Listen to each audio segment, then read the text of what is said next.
Good morning. हमारे YouTube channel LNR के बारे में आपका हार्दिक स्वागत है। आज हम बात करेंगे लियोनार्डो दा विंसी के बारे में। हमारे यहाँ आमतौर पर बच्चों से पूछा जाता है बड़े होकर क्या बनोगे। बदले में अलग अलग जवाब सुनने को मिलेंगे। कोई कहता है डॉक्टर, कोई कहता है इंजीनियर, किसी का सपना कलाकार बनने का होता है तो कोई आर्किटेक्ट बनने की ख्वाहिश रखता है। लेकिन अगर कोई बच्चा जवाब में इन सारे पेशों को गिना दे और अगर आपसे कहा जाए कि उस बच्चे को आंशिक डिसलेक्सिया, अक्षर समझने में दिक्कत होना वाली बीमारी, जाहिर आप चौंक जाएंगे। लेकिन लियोनार्डो दा विंची ने इन दिक्कत के बावजूद न सिर्फ इन सभी क्षेत्रों में अपने हुनर को अपनाया बल्कि अमिट शोहरत भी हासिल की। लियोनार्डो का जन्म 15 अप्रैल 1452 को टस्कनी, वर्तमान इटली के अंचियानो गांव में हुआ था। क्योंकि यह गांव विंची कस्बे के नजदीक स्थित था, इसलिए लियोनार्डो के साथ विंची हमेशा के लिए जुड़ गया और उन्हें लियोनार्डो दा विंची कहा जाने लगा। लेकिन इसके अलावा एक नाम और था जिससे उन्हें जाना जाता था। दरअसल कला, विज्ञान, वास्तु और तकनीक जैसे तमाम क्षेत्रों में उनके अद्भुत योगदान को देखते हुए लोग उन्हें पुनः जागरण का नेता भी कहते हैं। यूरोप के लिए पुनः जागरण वह दौर था जब यह पूरा महाद्वीप प्लेग की महामारी 14वीं सदी से हुए अभूतपूर्व क्षति से उभर रहा था। लियोनार्डो के जीवन का कड़वा सच बताया जाता है कि बचपन से ही लियोनार्डो में वह विलक्षणता कूट कूट कर रही थी जो उन्हें हम उम्र बच्चों से अलग करती थी। लेकिन इस विलक्षणता से कई ज्यादा लियोनार्डो के जीवन से जुड़ा एक कड़वा सच उनके और बाहर की दुनिया के बीच दीवार बनकर खड़ा था। दरअसल लियोनार्डो का जन्म उनके माता पिता की शादी से पहले हो गया था। उनकी मां एक गरीब परिवार से थी और पिता बेहद कुलीन। नतीजतन उन दोनों की शादी नहीं हो पाई। 5 साल तक लियोनार्डो अपनी मां के साथ ही रहे। बाद में उनकी मां ने अपनी भ्रातृ के किसी दूसरे आदमी से शादी कर ली और लियोनार्डो अपने पिता के पास चले गए। चित्रकार बनने की तरफ पहला कदम।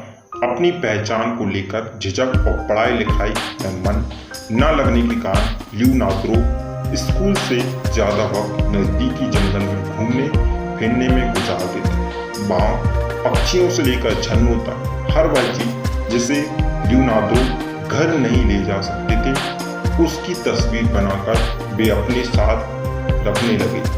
कुछ साल बाद जब उनके पिता को यह बात पता चली तो पहल तो वे नाराज हो गए। लेकिन बाद में बेटे के हुनर को समझते हुए उन्होंने लियोनार्डो को फ्लोरेंस शहर के सबसे मशहूर चित्रकार और मूर्तिकार बैरोचियो के पास भेज दिया। हमेशा शब्दों से उलझते लियोनार्डो को बैरोचियो इस कदर भाई कि उनके साथ रहते हुए उन्होंने रसायन शास्त्र, धातु शास्त्र, त्वचा और चमड़े से जुड़े ज्ञान, प्लास्टर बांधना, लकड़ी का काम, मॉडलिंग और चित्रकारी जैसी कई विधाओं का बारीकी से अध्ययन किया। बाएं हाथ से काम करने वाले लियोनार्डो में एक खूबी यह भी थी कि वे सबसे अलग कागज पर दाएं से बाएं लिख सकते थे। उनकी लिखावट की खासियत यह भी थी कि उनके सारे शब्द उल्टे यानी दर्पण प्रतिबिंब होते थे जिन्हें सिर्फ लियोनार्डो समझ पाते। खुद की पहचान बनाई। 20 वर्ष के होते होते लियोनार्डो की चित्रकारी की शिक्षा पूरी हो चुकी थी। इसके बाद उन्होंने अपने उस्ताद बैरोचियो के साथ जीसस क्राइस्ट के बैप्टिज्म, ईसाइयों में पवित्र जल छिड़कने की रस्म की तस्वीर बनाई। कहते हैं यह तस्वीर बैरोचियो के जीवन की सर्वश्रेष्ठ थी। इसे बनाने में लियोनार्डो ने ऑयल पेंटिंग की जिन तकनीकों का इस्तेमाल किया उन्हें पहले किसी और ने इस्तेमाल नहीं किया। ने शागिर्द का यह हुनर देखकर गदगद हुए बैरोचियो ने हमेशा के लिए कूची नीचे रख दी और चित्रकारी से संन्यास ले लिया। इस तरह लियोनार्दो फ्लोरेंस के जनमानस में एक प्रभावशाली चित्रकार के रूप में पैठ बनाने में सफल है। जब लियोनार्दो मौत की सजा से बाल बाल बचे, 1476 में लियोनार्दो और उनके 4 दोस्तों पर गैर कानूनी ढंग से यौनाचार करने का आरोप लगा। उस समय फ्लोरेंस में इसके लिए मौत की सजा का प्रावधान था। लियोनार्दो की जीवनी लाइफ फ्रॉम बिगिनिंग के मुताबिक लियोनार्दो को उस समय फ्लोरेंस की सबसे मशहूर तवायक के साथ पकड़ा गया, लेकिन पर्याप्त दबाव और सबूतों के अभाव में उन्हें बरी कर दिया गया। इस घटना के बाद लियोनार्दो 2 साल तक किसी को नजर नहीं आया। विवादित संबंध। लियोनार्दो ने ताउम्र शादी नहीं की थी, लेकिन इस बीच उनके कई महिला मित्रों से संबंध होने की खबर सामने आती रही। इनमें बीट्राइस और इजाबेला नाम की 2 बहनें सबसे प्रमुख थीं। लाइफ फ्रॉम बिगिनिंग में लिखा है कि लियोनार्दो ने इजाबेला की कई तस्वीरें भी बनाई थी, जो वक्त के साथ होती चली गईं। लियोनार्दो से जुड़े विवाद यहीं आकर नहीं थमे। उनके 2 चहेते शागिर्द थे, शलाइट और बेल्जी। बताया जाता है कि इन दोनों के साथ उनको कई बार आपत्तिजनक अवस्थाओं में देखा गया। फ्लोरेंस से मिलान का सफर। लियोनार्दो को संगीत से भी गहरा लगाव था। 1482 में उन्होंने घोड़े के सिर के आकार का एक वाद्य यंत्र बनाया।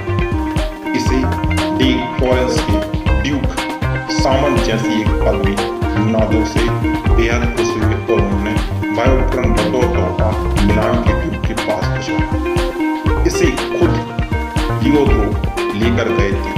वहां जाकर लियोनार्दो ने खुद को किसी चित्रकार के बजाय फौजी मशीनरी की जानकारी तरह पेश किया। उनको लगता था इस तरह उन्हें मिलान में अपेक्षाकृत ऊंचा पद मिल सकता है। ड्यूक की नजरों में खुद को साबित करने के लिए लियोनार्दो ने जंगी मशीनों के कई चित्र बनाए, जिनमें दोनों तरफ तलवार लगे रहते, धातु के टैंक और बड़े धनुष शामिल थे। ड्यूक लियोनार्दो की कलाकारी से बेहद प्रसन्न हुआ और इसके बाद लियोनार्दो की 17 साल मिलान में ही गुजारी। द लास्ट सफर की रचना और मिलान शुरू। समय के साथ लियोनार्दो की प्रसिद्धि चारों तरफ फैल रही थी।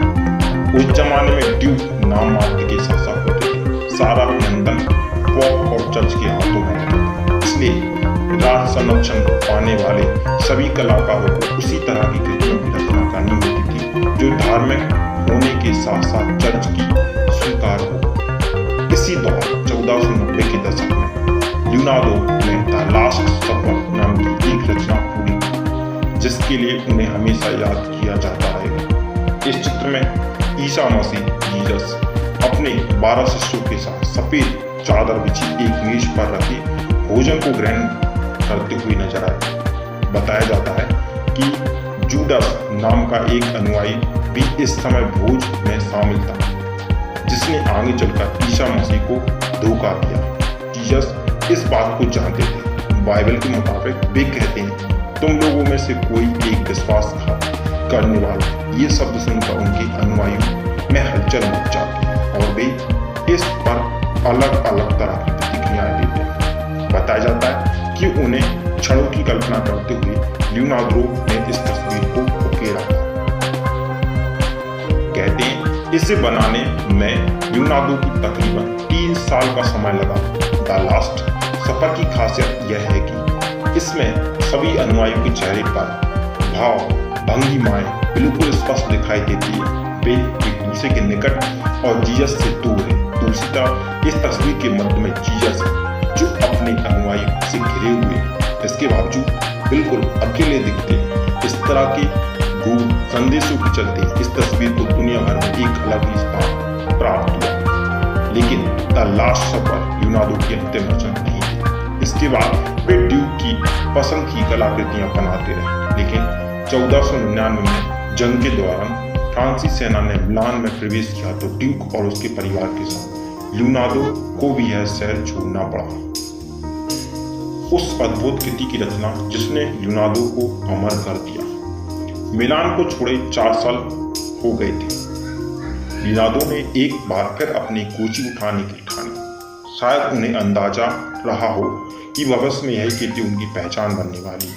1503 में लियोनार्डो ने रहस्यमयी मुस्कान वाली रहस्यमयी महिला मोनालिसा के चित्रण का काम शुरू किया। जानकार कहते हैं कि लियोनार्डो ने इस तस्वीर में मोनालिसा की मुंह के किनारे और आंखों को इस तरह छायांकित किया है कि मोनालिसा की मुस्कान के कई अर्थ निकाले जा सकते हैं। इन्हीं अलग अलग मतों के चलते यह तस्वीर हमेशा विवादास्पद रही। कुछ विशेषज्ञों का कहना है कि मोनालिसा की मुस्कान में देवी प्रभाव है, तो वहीं दूसरों का मानना है इन भावों के जरिए वह अपने दुखों को छिपाने की कोशिश कर रही है। इधर कुछ लोग कहते हैं जिस तरह मोनालिसा का चित्रण किया गया है उससे पता चलता है कि वह गर्भवती होने के साथ साथ अपने जीवन को लेकर बहुत निश्चित भी है। मोनालिसा के भाव के अलावा मोनालिसा की पहचान भी आज तक रहस्यमय बनी। कुछ लोगों का मानना है कि मोनालिसा नेपल्स की राजकुमारी की तस्वीर है। कई जानकार कहते हैं यह चित्र लियोनार्डो ने अपनी मां की याद में बनाया था। वही कई विशेषज्ञों का मानना है कि मोनालिसा कोई औरत थी ही नहीं बल्कि वह लियोनार्डो के शिष्य सलाई का औरत के वेश में बनाया गया चित्र है। कुछ लोग यह भी कहते हैं कि मोनालिसा कोई और नहीं बल्कि लियोनार्डो द्वारा औरत के वेश में खुद की ही बनाई गई तस्वीर है। कई आधुनिक जांचों में मोनालिसा के भाव और लियोनार्डो दा विंची के चेहरे में कई समानता होने की खबरें सामने आती हैं।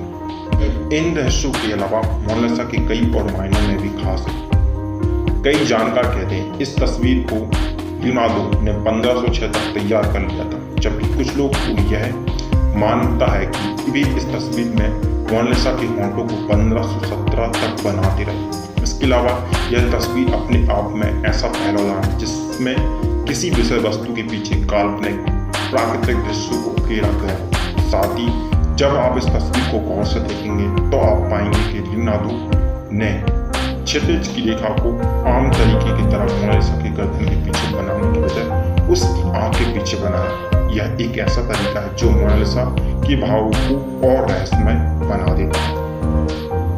पिछले 500 सालों से यह तस्वीर लियोनार्डो के अद्भुत हुनर की गवाह बनी। हालांकि इसके बाद उन्होंने और भी कई तस्वीर बनाई जो प्रसिद्ध हुई, लेकिन उनमें से कोई भी मोनालिसा की बराबरी नहीं कर पाए।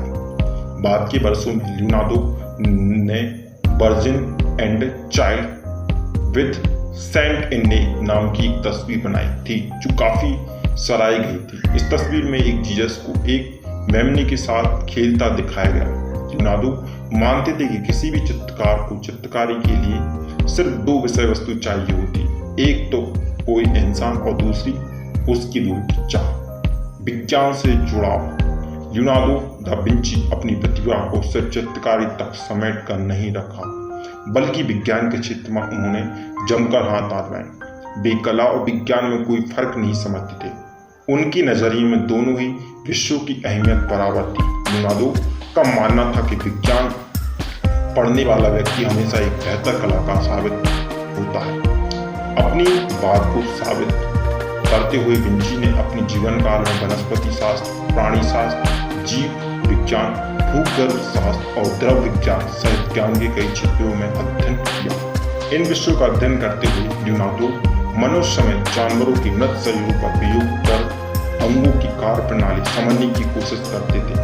बताया जाता है कि उन्होंने स्नायु तंत्र और मांसपेशियों के शरीर के अंगों पर प्रभाव को अपने समय और शाब्दिक सटीकता के साथ समझा। वे ऐसे पहले वैज्ञानिक थे जिसने जिगर से जुड़ी भयंकर बीमारी साइरोसिस को परिभाषित किया। इसके अलावा लियोनार्डो मानव शरीर के चित्र बनाना भी बेहद पसंद था। उन्होंने एक ऐसे व्यक्ति का चित्र बनाया जिसके हाथ पैर की अवस्थाएं 16 आकृतियां बनाती। जानकार मानते हैं चित्र में मानव प्राण को भी नहीं बल्कि पूरे ब्रह्मांड को घेरा गया है।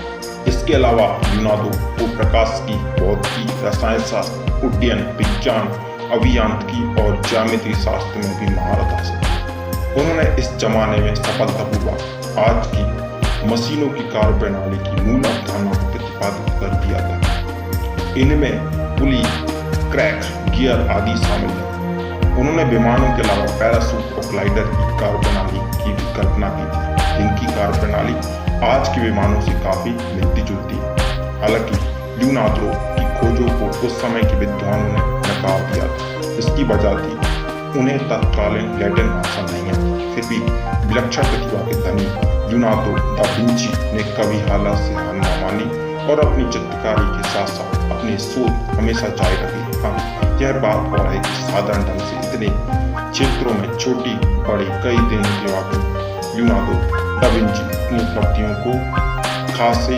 खुश नहीं थे। बताया जाता है कि 2 मई 1519 को प्राण त्यागने से पहले उनके अंतिम शब्द थे, मैं ईश्वर और समस्त मानव जाति का गुनाहगार हूँ। मेरा काम गुणवत्ता के उस स्तर तक नहीं पहुँचता है जहाँ तक पहुँचना चाहिए।